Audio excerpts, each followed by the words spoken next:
He said, "I cannot take your burden." Then he dropped divorce papers on my pillow and left me with a broken leg and a broken heart.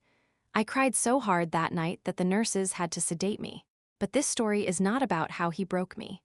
This story is about the phone call I got last night and why I'm smiling as I drive to his hospital room.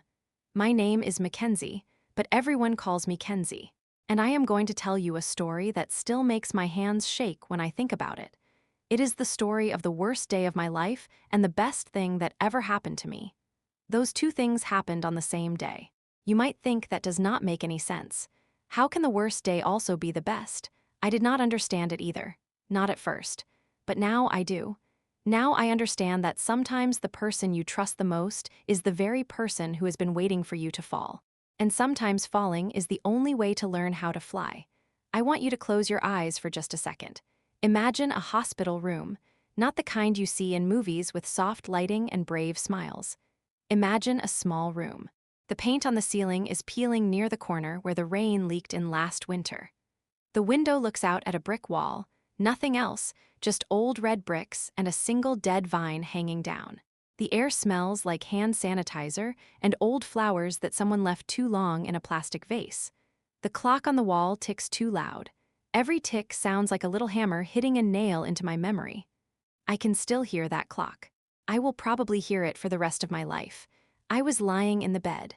My body felt heavy, like someone had filled my bones with wet sand from the beach. My right arm was wrapped in a white cast from my knuckles to my elbow.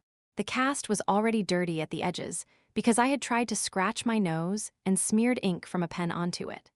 My ribs had purple and yellow bruises that looked like a bad painting of a storm cloud. My face was swollen like a balloon. My left eye was almost completely shut. I had a cut above my lip that the doctors had closed with 6 tiny black stitches. I looked like a monster. I felt like a ghost. Like I was already dead, but no one had told my heart to stop beating. But the worst part was not the pain in my body. The pain was bad. It was a deep, chewing pain that made me want to scream. But that was not the worst part. The worst part was the empty chair next to my bed. That chair was where my husband, David, was supposed to sit. He was my husband. I had married him 3 years ago on a beach in California. I had worn a white dress that cost more than my first car. I had eaten cake off his fingers. I had looked into his eyes and said the words, "In sickness and in health, until death do us part." I meant those words. I meant them with every piece of my soul. That chair was supposed to have David in it. He was supposed to hold my hand. He was supposed to tell me everything was going to be okay. He was supposed to be my rock, my shelter, my safe place in a world that had suddenly turned very dark and very cold. Instead, the chair was empty. The white sheets were still folded neatly on the seat. No one had sat there all night. The pillow still had the plastic wrapping on it from the hospital laundry. No one had even bothered to take the plastic off. You see, the accident happened yesterday. I was driving home from work. I worked at a small marketing firm downtown. It was not my dream job, but it paid the bills. That day had been ordinary, boring, even. I had eaten a tuna sandwich at my desk. I had answered 47 emails. I had complained to my coworker Linda about the coffee being too weak. Small things, little things, the kind of things you do not even remember until after something terrible happens, and then you wish you had paid more attention. You wish you had savored that tuna sandwich. You wish you had told Linda that you appreciated her. It was raining. Hard, the kind of rain that comes down sideways and makes the windshield wipers useless. The roads were slick with oil and water. I was driving slow, under the speed limit, because I was always a careful driver. My mother used to say I drove like an old lady. I was proud of that. A truck ran a red light, a big truck. One of those ones with grills on the front like teeth. The driver was looking at his phone. I saw his face for just a second before he hit me. He was young. He had a baseball cap on backwards. He looked bored. Then the sound. It was not a crash. It was a scream, metal screaming, glass exploding like fireworks inside my car. The world spun. I felt my body jerk left, then right, then left again. My head hit something hard. The steering wheel, the window. I do not know. Then everything went white. Then everything went black. When I woke up, I was here. In this cold room. The first face I saw was David's. He was standing at the foot of my bed. He looked pale, like he had not slept. He was wearing the nice blue shirt I had bought him for his birthday last year. The one with the buttons I liked because they looked like little seashells. His hands were in his pockets. He was not crying. That was the first thing that felt wrong. David cries at everything. He cries at dog commercials. He cries when he burns toast. He cried during the final episode of that show about the family with the dragons. But here, with his wife lying in a hospital bed with a face like a smashed pumpkin, his eyes were dry as dust. His eyes were cold. I had never seen that look before. It scared me more than the accident. The doctor came in. A tall woman with tired eyes and gray hair pulled back so tight it looked like it hurt. Her name was Dr. Mills. She had kind lines around her mouth from smiling at patients, but today she was not smiling. She looked at me with something that was almost pity, but also with a seriousness that made my stomach turn cold and hard like a stone. She said, "Mackenzie, you are very lucky to be alive." She said it slow, like she wanted me to understand how close I had come. The impact broke your arm in 2 places. You have 3 cracked ribs. You have a concussion that we are going to need to monitor for the next few weeks. But the main concern is your leg. My leg. I looked down at the blanket. My left leg was under the white sheet, but I could see it was raised up on a mountain of pillows. There was a big white brace around it, the kind with metal hinges and Velcro straps. My toes were sticking out. They were purple, not a normal purple, a bad purple. The purple of old bruises and dying flowers. Dr. Mills pulled up a stool and sat down next to my bed. That is never a good sign. When a doctor sits down, you know the news is bad. She took my hand. Her hand was warm. She said, "The truck crushed the lower part of your left leg. Your tibia and fibula both shattered. We were able to save the leg. We did surgery while you were unconscious. But the recovery will be long, very long. You will need multiple surgeries. At least 3 more, maybe 4. You will need physical therapy for at least a year, maybe longer." She paused. She looked at David, then back at me. She said, "You may never walk without a limp, and for the first 6 months, you will not be able to put any weight on that leg at all. You will need full-time care, someone to help you get to the bathroom, someone to help you bathe, someone to cook for you, someone to drive you to your appointments. Do you have family nearby?" I looked at David. "My husband, my person. I thought, he loves me, he will take care of me. That is what marriage means, those words we said, in sickness and in health. We said them in front of 200 people. We ate cake. We danced until midnight. I believed those words with my whole heart. I believed that David would carry me through fire if he had to. That was the kind of love I thought we had. I looked at David and I smiled a little. A small, hopeful smile. I said, "I have my husband." David looked at Dr. Mills, then he looked at me, and his face changed. It was like watching someone take off a mask at a costume party. The kind, loving husband disappeared. In his place was a stranger. A man I had never met before. His jaw was tight. His lips were pressed together in a thin white line. His eyes were cold and flat like 2 gray stones at the bottom of a river. He looked at me like I was a problem, a broken appliance. A car that was going to cost too much money to fix. Dr. Mills squeezed my hand and said she would be back with some paperwork. She stood up and walked out. The door clicked shut. The room was suddenly very quiet. So quiet I could hear my own heartbeat thumping in my ears. Thump, thump, thump, like a fist knocking on a door that no one was going to answer. David walked to the side of my bed. He did not touch me. He did not sit in the chair.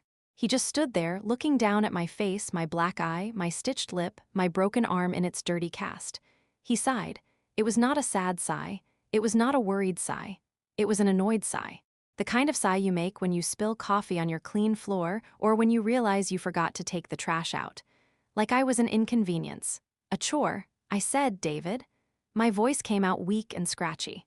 My throat was still sore from the airbag hitting me in the face. It hurt to talk. It hurt to breathe, but I needed to hear his voice. I needed him to tell me it was going to be okay. He said, "Mackenzie," just my name, flat, empty. Like he was reading a name off a list of people he did not care about. I said, "The doctor says I need a lot of help. But we can do this. We can get through this together. Right?" I reached out my good hand toward him. My fingers were shaking. He did not take my hand. He closed his eyes for a second. When he opened them, he looked past me at the brick wall outside the window. at the dead vine hanging down. He said, "I cannot do this." I thought I misheard him. I thought the pain medicine was making me hear things. I said, "What? What did you say?" He said, "I have been thinking all night. While you were in surgery, I sat in the waiting room, and I thought about everything. Our life, our future, and I have made a decision. I cannot take your burden. I did not sign up for this." I felt like the truck had hit me again. The air left my lungs. My chest got tight. I said, "What do you mean you did not sign up for this? We are married. We said in sickness and in health." He shook his head.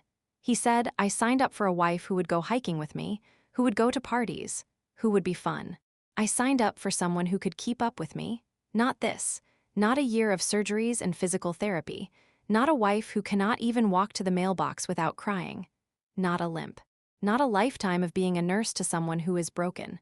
Broken? He called me broken. I started to cry. The tears came hot and fast. They ran down my swollen cheeks and dripped onto my hospital gown. I said, "David, please. I am scared. I am so scared. I need you. I cannot do this alone." He took a step back, then another step. He pulled something out of his back pocket, a white envelope. Standard size, the kind you buy at any office supply store. He dropped it on the small table next to my bed. It landed with a soft thump that sounded louder than a gunshot in that quiet room. He said, "Those are divorce papers. I already filed them. I talked to a lawyer yesterday while you were in surgery. You will be served officially tomorrow. But I wanted to give you the copy myself. As a courtesy." A courtesy. He called leaving his injured wife in a hospital bed a courtesy. I could not breathe. I could not think. The room was spinning. I said, "You are leaving me right now, while I am lying here like this, with a broken leg and a broken arm and a face that looks like ground beef. You are walking out that door." He nodded. He was already moving toward the door. His shoes made soft sounds on the linoleum floor. He said, "I am sorry, Mackenzie, I really am, but I have to think about my own life. I cannot take your burden." Those words. I cannot take your burden. They played over and over in my head like a broken record. They still play in my head sometimes, late at night, when I cannot sleep and the apartment is too quiet and the ghosts of my past come knocking. He opened the door. He did not look back, not once. He walked out. The door closed behind him with a quiet click, and I was alone. I cried until I had no tears left. I cried until my throat was raw and bleeding. I cried until the night nurse came in and found me shaking and hyperventilating. Her name was Nurse Patty. She was a large woman with pink scrubs and a voice like warm honey. She held my hand. She wiped my face with a cool cloth. She did not ask questions. She just sat with me. And when I could not stop shaking, she went and got the doctor, who gave me a shot of something that made the world go fuzzy and soft and dark. When I woke up the next morning, the divorce papers were still on the table. The white envelope glowed in the gray morning light like a threat, like a promise, like a curse. That was the morning my heart broke into a million pieces. But that was also the morning I decided something. Lying there in that cold room, with my broken body and my shattered heart, I made a promise to myself. A promise I whispered into the empty air, so quiet that only God and the peeling paint on the ceiling could hear me. I said, "I will not let this destroy me. I will survive. I will heal. I will walk again.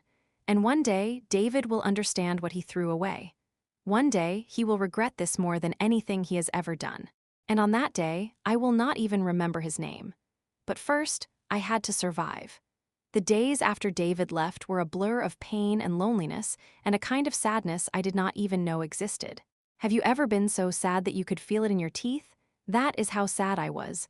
My teeth ached with it. The hospital staff was kind. Nurse Patty brought me ice chips and adjusted my pillows and talked to me about her grandchildren. She had 3 twins and a little girl with red hair. She showed me pictures on her phone. I tried to care. I tried to smile. But everything felt gray, like the whole world had lost its color. Dr. Mills came by every morning. She checked my leg. She adjusted my pain medicine. She looked at me with those tired eyes and said, "You are healing, Mackenzie, slowly, but you are healing." I did not feel like I was healing. I felt like I was drowning. I called my mother. She lived in Florida with her new husband, a retired golf pro named Jerry. My mother and I had not spoken in months. We had a complicated relationship. She was not the nurturing type. She had never been the kind of mom who baked cookies or kissed scraped knees. She was the kind of mom who told you to walk it off and stop crying. When I told her what happened, there was a long silence on the phone. So long I thought the call had dropped. Then she said, "Well, honey, you always did pick the wrong men. I told you he was no good. Remember? At the wedding, I told you. But you would not listen. I said, 'Mom, I am in a hospital bed. I cannot walk.' He left me." She sighed. She said, "I am sorry, but Jerry and I are leaving for a cruise tomorrow. We have been planning this for months. I cannot change our plans. Call your sister." Then she hung up just like that. Click. I called my sister, Chloe. She lived in Texas with her husband and 3 kids. She was pregnant with her 4th. The phone rang 6 times before she picked up. She sounded out of breath. I could hear kids screaming in the background. I told her what happened. She started to cry. She said she wished she could come, but the kids had school, and she was too far along to travel, and her husband could not take time off work. She sent me $200 through a payment app. She said, "Buy yourself something nice, from a hospital bed, with a broken leg and a husband who had just thrown me away like garbage." I realized something very important in that moment.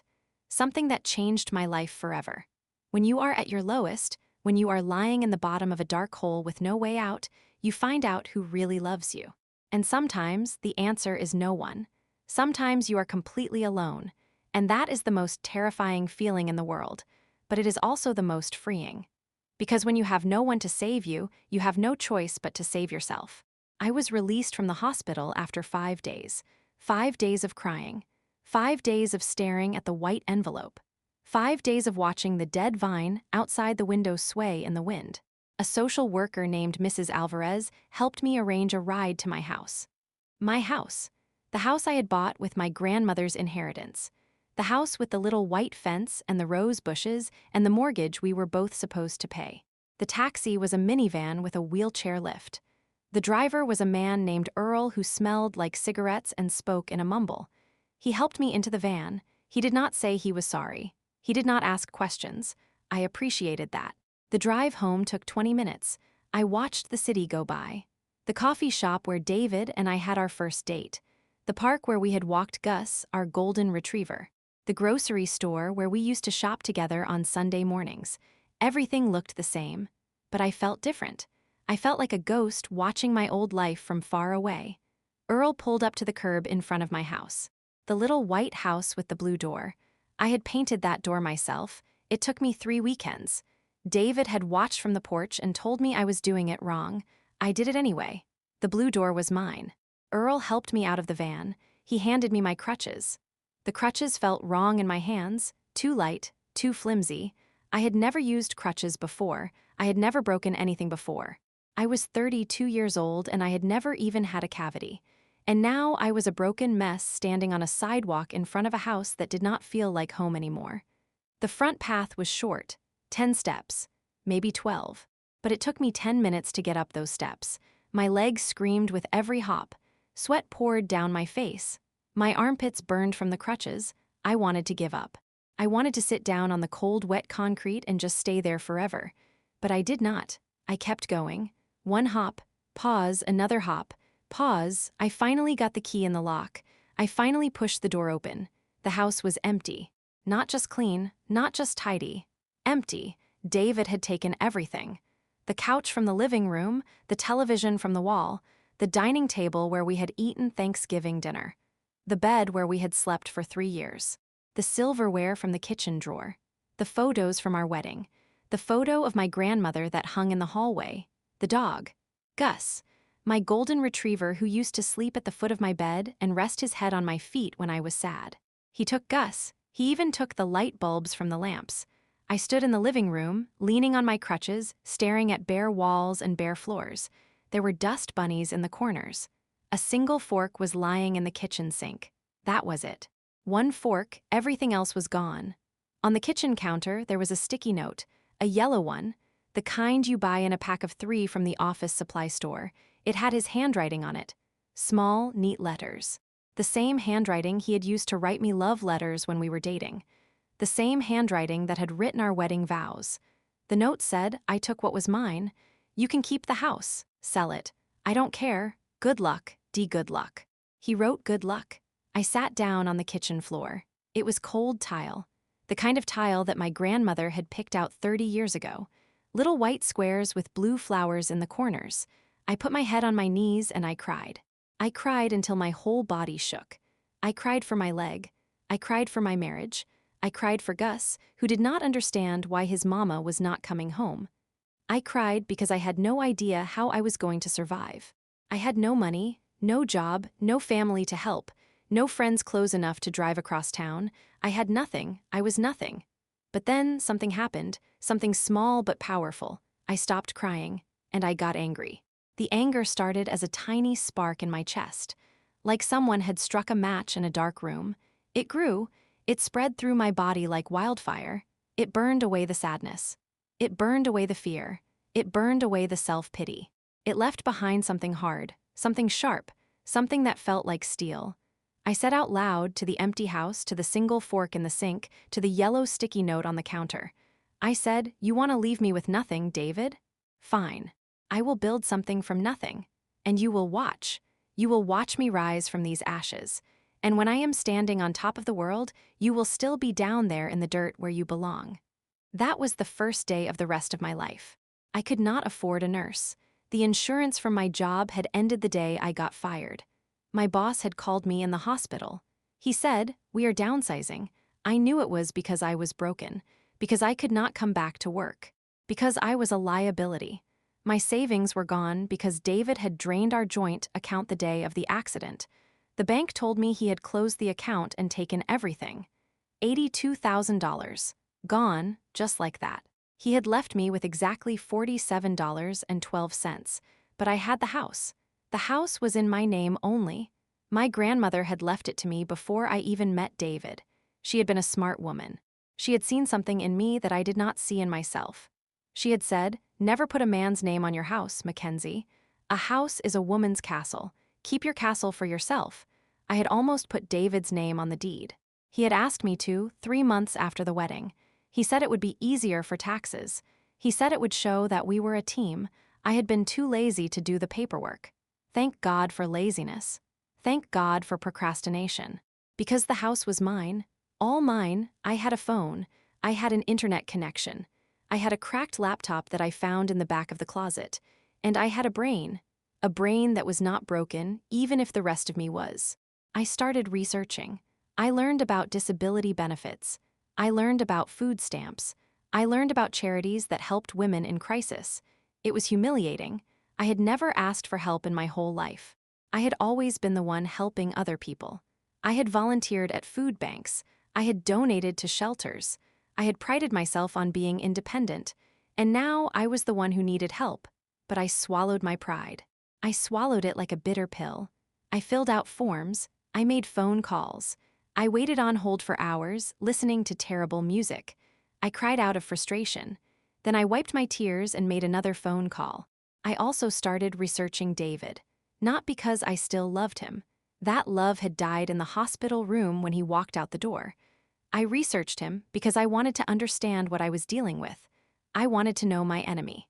He worked as a sales manager for a medical supply company. He made good money, about $120,000 a year. He had a new car. He had a new girlfriend. Her name was Tara. I found her on social media.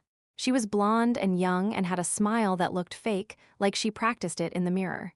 She posted pictures of herself at the gym, at the beach, at expensive restaurants. She looked happy. She looked like me 3 years ago, before the accident, before the truck, before the empty chair. I did not cry when I saw her pictures. I did not feel jealous. I felt something else, something colder. I felt determined. I decided to fight back. Not with violence, not with drama. I decided to fight back with success. I decided to become so successful, so strong, so undeniable, that David would spend the rest of his life regretting the day he walked out of that hospital room. I called a lawyer, a woman named Brenda Katz. She had a reputation for being mean. People said she ate men for breakfast and spit out their bones. I liked that. I needed a shark. I scraped together $300 for a consultation. I borrowed from a payday loan place. The interest was criminal, but I did not care. Brenda came to my house. She stood in my empty living room in her expensive black suit and her shiny high heels. She looked around at the bare walls and the bare floors. She did not say anything about the mess. She just listened. I told her everything. The accident, the hospital, the empty chair, the white envelope, the sticky note, the $82,000, the dog. I told her everything. When I finished, Brenda did not cry. She did not say she was sorry. She said, "This man is a fool. A complete and utter fool. We are going to take him for everything he has, but it will take time. Divorce is slow. The courts move like molasses in January. Are you patient, Mackenzie?"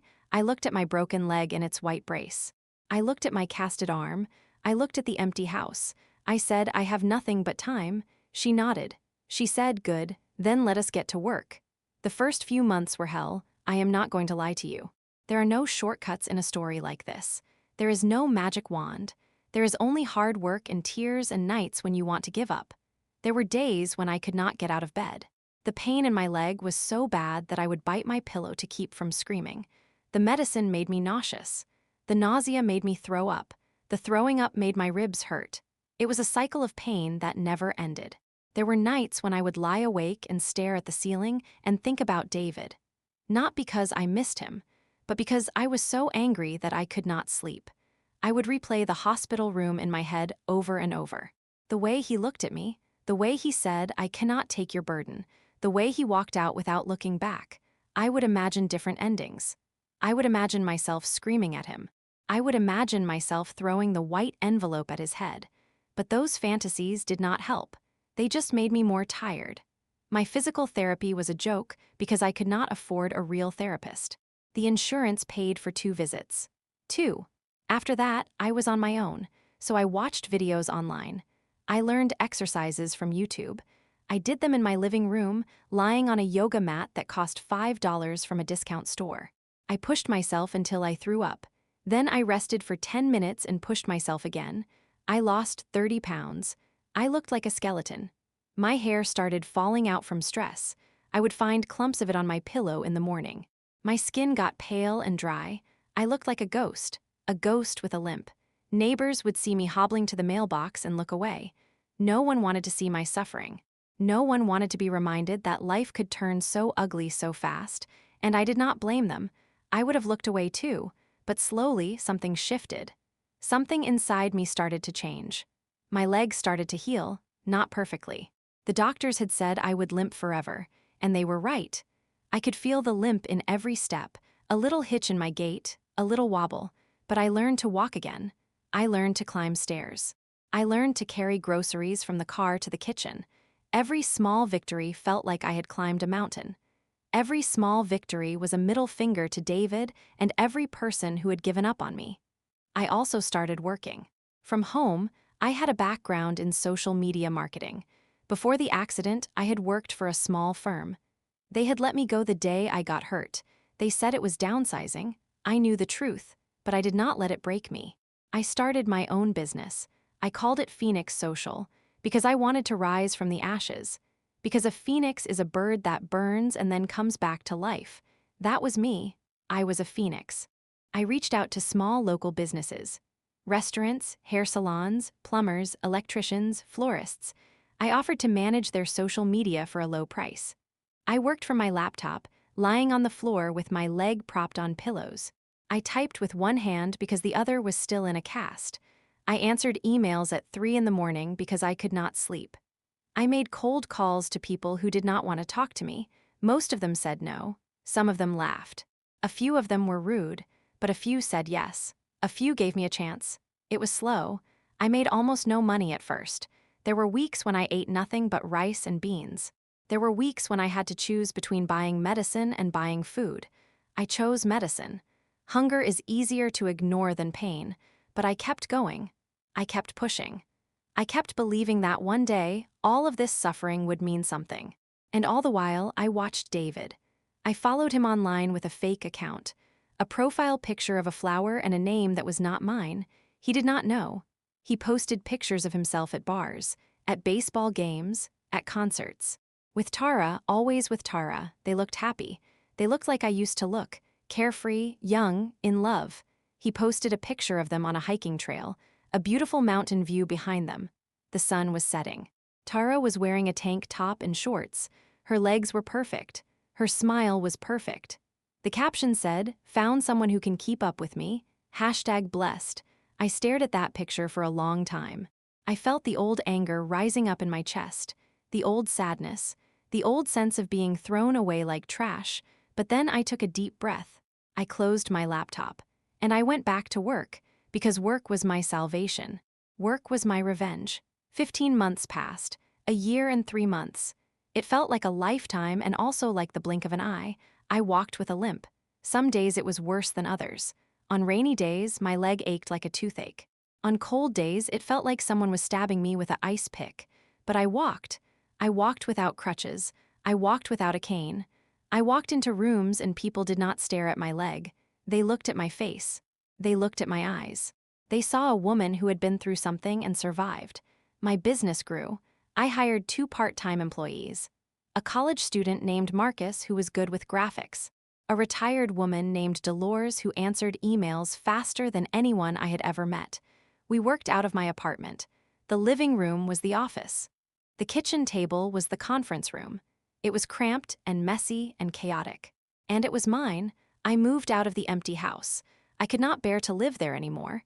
Every room reminded me of David. Every corner held a memory. I sold the house and used the money to pay off my debts. I bought a small apartment in a building downtown. It had 1 bedroom, 1 bathroom, and a balcony that faced the east. I watched the sunrise every morning from that balcony. It was my ritual, my prayer. I bought a new car. A used Honda, nothing fancy, but it was reliable. It had heat in the winter and air conditioning in the summer. I was grateful for small things. The accident had taught me to be grateful. The divorce was finalized. Brenda Katz was a genius. She got me half of the money David had taken, plus alimony for 3 years, plus my legal fees paid. David had to sell his new truck to pay me. I heard through a mutual friend that he was furious. He had to borrow money from his parents. His parents, who had never liked me, now hated him for embarrassing them. Good, but I was not done. You see, the revenge I wanted was not about money. Money is just paper. Money comes and goes. The revenge I wanted was emotional. I wanted him to feel what I had felt in that hospital room. The abandonment, the humiliation, the fear, the absolute certainty that you are completely alone in the world. I wanted him to understand the weight of his words. I cannot take your burden, so I kept planning. I kept building. I kept becoming. I had kept the white envelope, the one with the divorce papers. I had kept it all those months and years. I do not know why. Maybe as a reminder. Maybe as fuel. Maybe because some part of me knew that I would need it again someday. I kept it in a drawer in my nightstand, under a scarf my grandmother had knitted for me. I took it out sometimes, late at night when I could not sleep.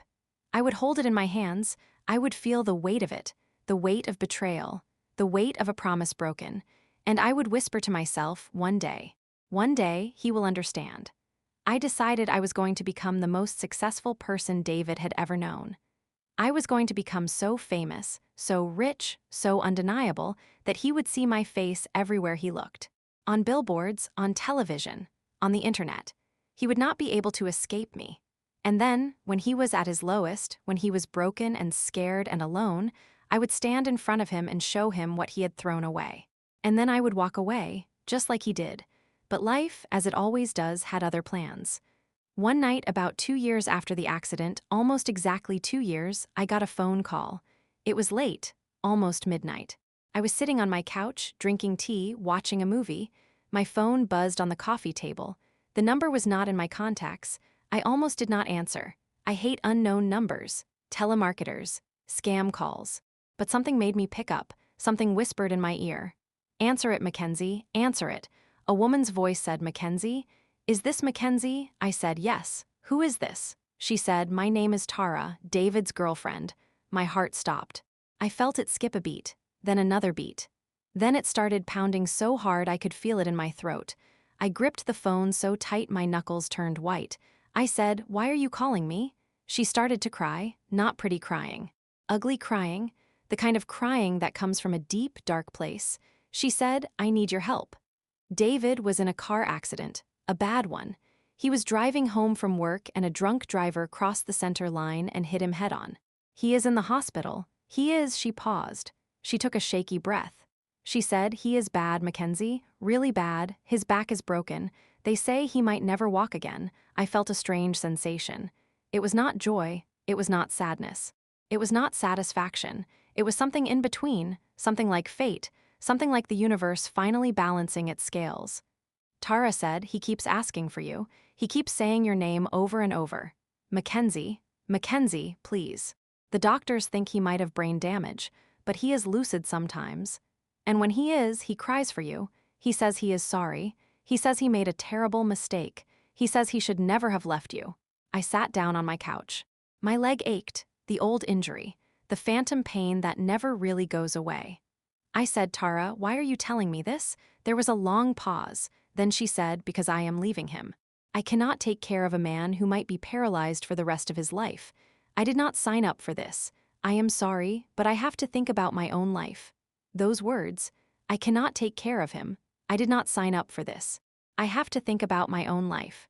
They were almost exactly the same words David had said to me in that cold hospital room 2 years ago.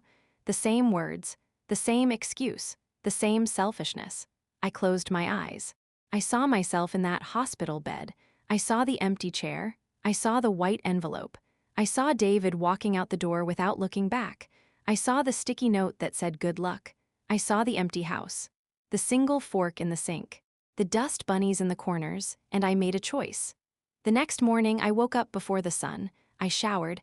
I put on my best clothes, a simple black dress that made me feel powerful. I did my hair. I put on makeup. I looked in the mirror. The scars on my face had faded to thin white lines. You could barely see them anymore. My limp was there, always there, but it was small. Most people did not notice it unless I was tired. I looked at myself and I said, "You are not the same woman who cried on that kitchen floor. You are stronger now. You are ready." I drove to the hospital. It was a different hospital than the one I had been in. Bigger, nicer, more modern. The parking lot was full. I found a spot near the back and walked. Every step of my limp felt like a drum beat. Left, step, limp, left, step, limp, the rhythm of my survival. I walked through the sliding glass doors. The lobby smelled like coffee and flowers. There was a gift shop with balloons and stuffed animals. A woman at the front desk smiled at me. She said, "Can I help you?" I said, "I am here to see David Harris. Room 412. She checked her computer. She said, "Are you family?" I thought about that question. Was I family? Not anymore, not legally, but I was something. I was the woman he had abandoned. I was the woman he had called a burden. I was the woman he had left to rot in an empty house with nothing but a single fork and a yellow sticky note. I said, "I am an old friend." She gave me a visitor pass, a sticker with my name on it. I stuck it to my chest and walked to the elevator. The elevator was slow. The doors opened with a soft ding. I stepped inside. I pressed the button for the 4th floor. The doors closed. The elevator rose. My heart was pounding so loud I was sure the other people in the elevator could hear it. But there was no one else, just me and my ghost. The doors opened. The hallway was long and white and quiet. Nurses walked past in soft shoes. A cart of food trays rattled by. The smell of hand sanitizer and old flowers filled the air, just like before, just like my own hospital room. I found room 412. The door was closed. There was a small whiteboard next to the door with David's name written in blue marker. Under his name, someone had written, "No visitors, please." But I was not a visitor. I was something else. I pushed the door open. The room was small. The paint on the ceiling was peeling in the corner. The window looked out at a brick wall with a dead vine hanging down. The clock on the wall ticked too loud. It was like looking into a mirror of my own past. David was lying in the bed. He looked small. He had always been tall and broad and strong, but now he looked shrunken. His face was pale and thin. His hair had gray in it that had not been there 2 years ago. There were tubes coming out of his arms. His legs were under the blanket, but I could see they were strapped into some kind of metal brace. He had a neck brace too, white and plastic, like something from a science fiction movie. His eyes were closed. His mouth was open. He was breathing in shallow little gasps.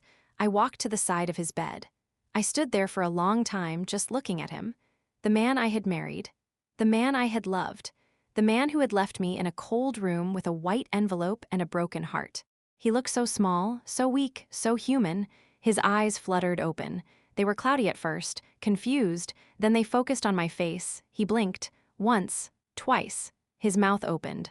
A sound came out, a croak, a whisper. He said, "Mackenzie." "Is it really you?" I said, "Hello, David." He started to cry, big, ugly, desperate tears. He reached out his hand toward me. His fingers were trembling, his whole arm was shaking. He said, "I am so sorry. I am so, so sorry. I was an idiot, I was a monster.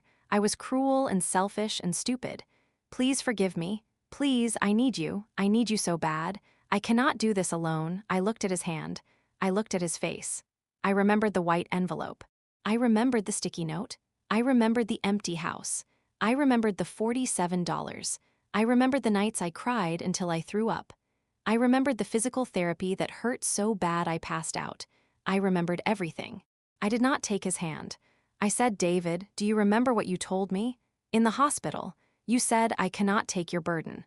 He sobbed, he nodded. His whole body shook with crying. He said, "I was wrong, I was so wrong. I was a coward. Please, give me another chance. I will do anything. I will spend the rest of my life making it up to you." I reached into my purse. I pulled out a white envelope. It was the same one he had given me. The same one I had kept in my nightstand drawer for 2 years. The same divorce papers. The same betrayal. I placed it gently on the table next to his bed. He looked at it. His face went white, whiter than the sheets, whiter than the walls. He said, "What is this?" I said, "It is the envelope you gave me." I kept it. I kept it to remind myself of who I was and who I never wanted to be again. He started to cry harder. He said, "Are you here to gloat? Are you here to laugh at me?" I shook my head. I said, "No, David, I am not here to gloat. I am not here to laugh. I am here to tell you something important. I am not going to abandon you. That is not who I am. I am going to make sure you get the best doctors, the best physical therapists, the best care. I am going to pay for it, because I can, because I am successful now, because I healed. Because I built something from nothing while you were trying to tear me down." He looked confused. He stopped crying for a moment. He said, "You are going to help me? After everything I did?" I said, "Yes. I am going to help you get back on your feet, but not because I love you. I do not love you anymore, David. That love died in that hospital room when you walked out the door. I am helping you because I want you to feel what I felt. I want you to go through the pain of learning to walk again. I want you to know what it is like to have to beg for help. I want you to look in the mirror every day and see your own weakness. And I want you to remember that you did this to yourself, not the accident. The accident was not your fault, but the loneliness, the abandonment, the fear, that is your fault. You made yourself alone." He grabbed my wrist. His grip was weak, so weak, but he held on. He said, "I will change.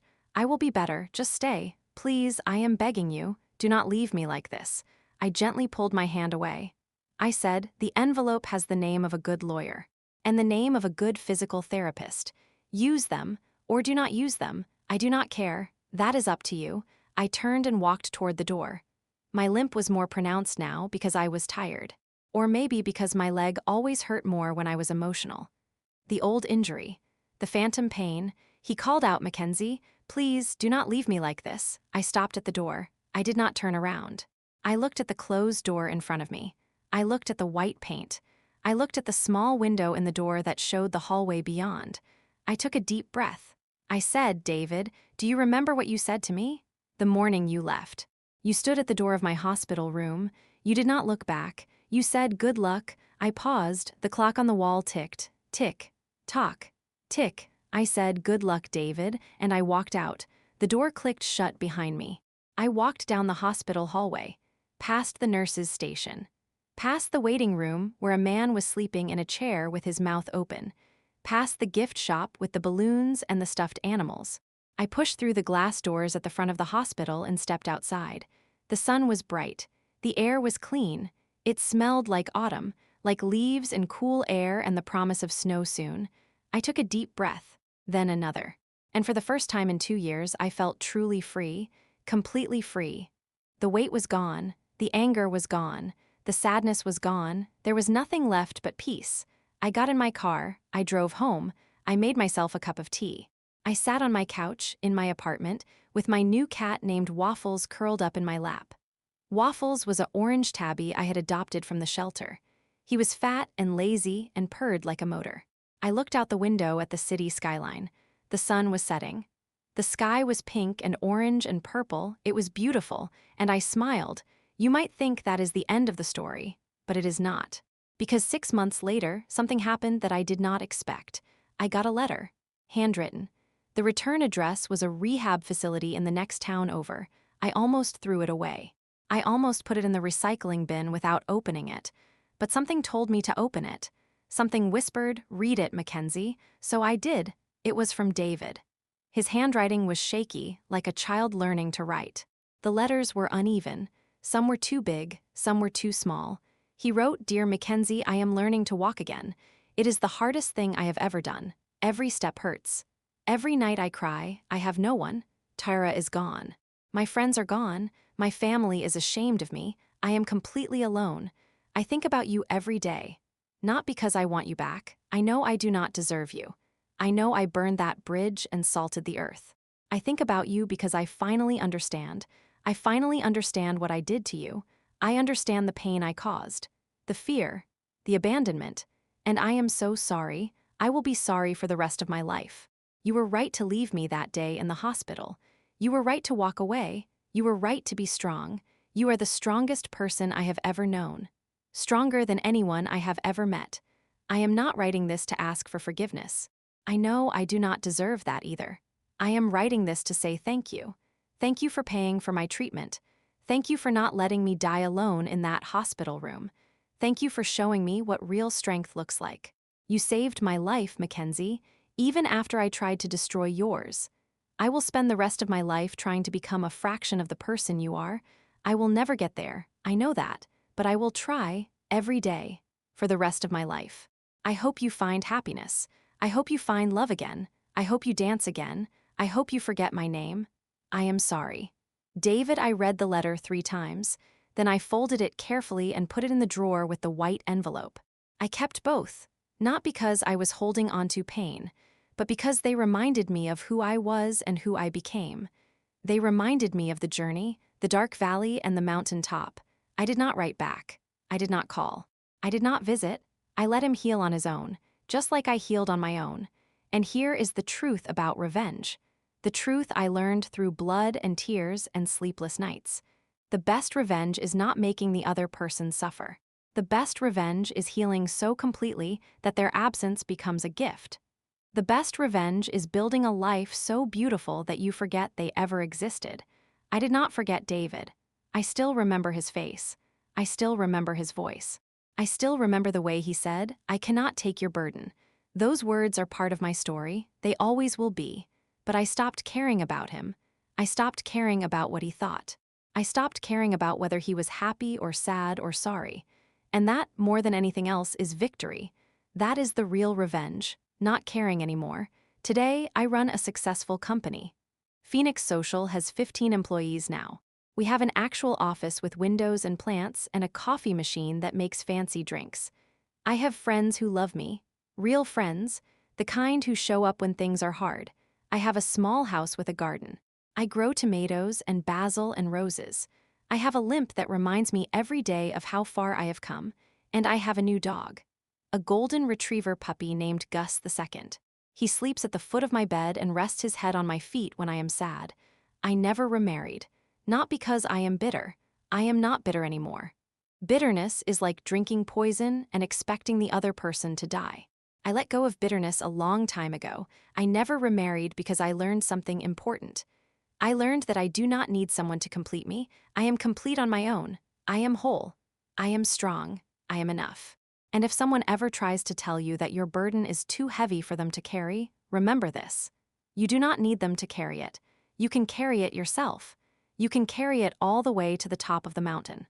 And when you get there, you will look down and see them still at the bottom, still complaining about the weight of their own small lives. That is not bitterness. That is truth. My name is Mackenzie. People call me Kenzie, and I am not broken. I never was. I was just waiting to find out how strong I really was. The white envelope is still in my drawer. I take it out sometimes on the anniversary of the accident. I hold it in my hands. I remember. And then I put it back. And I go outside. And I walk. With my limp. With my scars. With my heart full of gratitude for every single step. Because every step is a victory. Every step is a middle finger to every person who ever said I could not. Every step is a prayer. A promise. A song. That is the end of my story. Or maybe it is just the beginning. For me, for you, for anyone who has ever been left behind and told they were too much of a burden to carry. You are not a burden. You never were, you are a phoenix, and it is time to rise.